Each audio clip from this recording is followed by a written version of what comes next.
گزشتہ 20 دن سے بنگلہ دیش کی اندرونی صورتحال عالمی میڈیا کی توجہ کا مرکز بنی رہی ہے۔ پاکستان میں چونکہ ہمارا میڈیا اس سرکس سے ہی فرصت نہیں پاتا اور پنڈی اور اڈیالہ کے بیچ شٹل کاک بنا رہتا ہے، اس واسطے عام پاکستانی بنگلہ دیش کی صورتحال سے مکمل لا علم رہے ہیں۔ بنگلہ دیش میں رائج نظام کو شدید دھچکا لگا ہے۔ اس ساری صورتحال کو سادہ زبان میں پیش کر رہا ہوں۔ بنگلہ دیش کی سیاست کو بھی موروثیت لاحق رہی ہے۔ شیخ مجیب کے بعد ان کی بیٹی شیخ حسینہ واجد اپنی مخالف بنگلہ دیش نیشنل پارٹی اور خالدہ ضیاء کے مدِ مقابل رہی ہیں اور عنان اقتدار پر مسلسل فائز چلی آ رہی تھیں۔ خالدہ ضیاء کی آخری حکومت سنہ 2007 میں فوجی جرنیل نے مارشل لا نافذ کر کے ختم کی۔ عبوری حکومت قائم ہوئی جس نے 2 سال بعد انتخابات کرائے۔ انتخابات میں عوامی لیگ کی حسینہ واجد جیت گئیں اور خالدہ ضیاء کو کرپشن کیسز کا سامنا کرنا پڑا۔ ان کو کرپشن چارجز پر عدالتوں سے 17 سال کی سزا ہوئی۔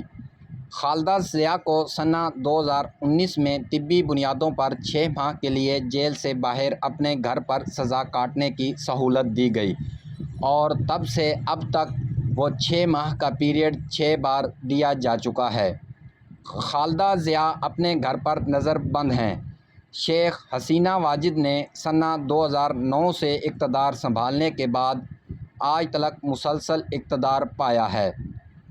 بنگلہ دیش میں بھی فوج نے 3 بار سنہ 1975، 1982 اور 2007 میں مارشل لا نافذ کیا اور 3 بار 1980، 1996 اور 2011 میں منتخب حکومت کا تختہ الٹنے کی ناکام کوششیں کیں جو پکڑی گئیں، یعنی وہاں بھی فوج کا کردار اہم رہا ہے۔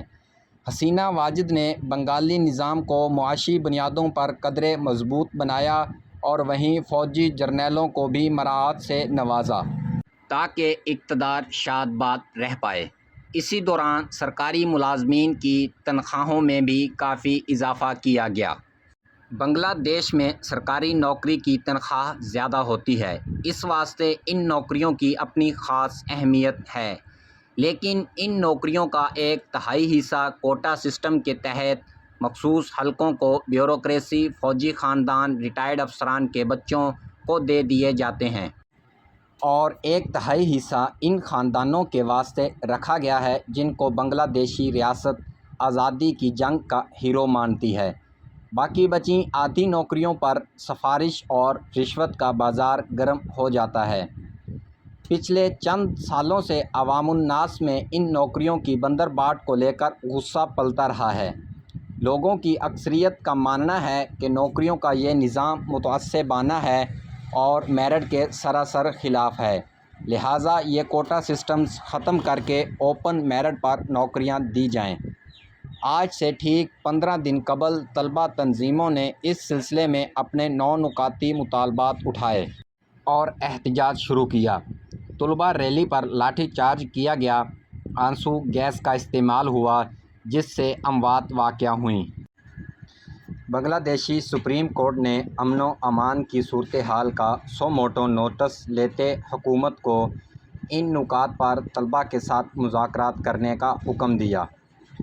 حکومت نے حکم قبول کیا مگر دوسری جانب ڈیڑھ ہوشیاری برتتے ہوئے پھر سے طلبہ پر کریک ڈاؤن کر دیا۔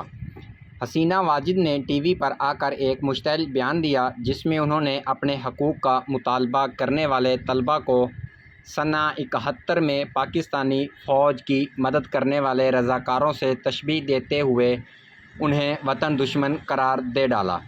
اس بیان سے آگ ملک کے طول و عرض میں پھیل گئی اور سارے ملک میں طلبہ سڑکوں پر نکل آئے۔ اس صورتحال سے نپٹنے کو ایک بار پھر فورسز نے طلبہ پر چڑھائی کی، اموات ہوئیں اور معاملات اس حد تک چلے گئے کہ سارے ملک میں کرفیو نافذ کر دیا گیا۔ موبائلز اور انٹرنیٹ سروسز جام کر دی گئیں۔ حسینہ واجد نے فورسز کی کمیٹی سے خطاب کرتے ایک بار پھر طلبہ کو دہشت گرد اور وطن دشمن قرار دیا۔ اور فوج کو ان سے سختی سے نپٹنے کی ہدایات جاری کیں۔ حکومت کے وزیر قانون انیس الحق نے پریس کانفرنس کرتے ہوئے کہا، ابھی ہم تحمل دکھا رہے ہیں، ہماری برداشت کی بھی حد ہے۔ ملک گیر مظاہروں میں شدت بڑھتی اس حد تک پہنچی کہ 300 طلباء جاں بحق ہوئے، ہزاروں زخمی ہوئے، سارے ملک کا نظام مفلوج ہو گیا۔ حسینہ واجد نے فوج کو پھر ہدایات جاری کیں۔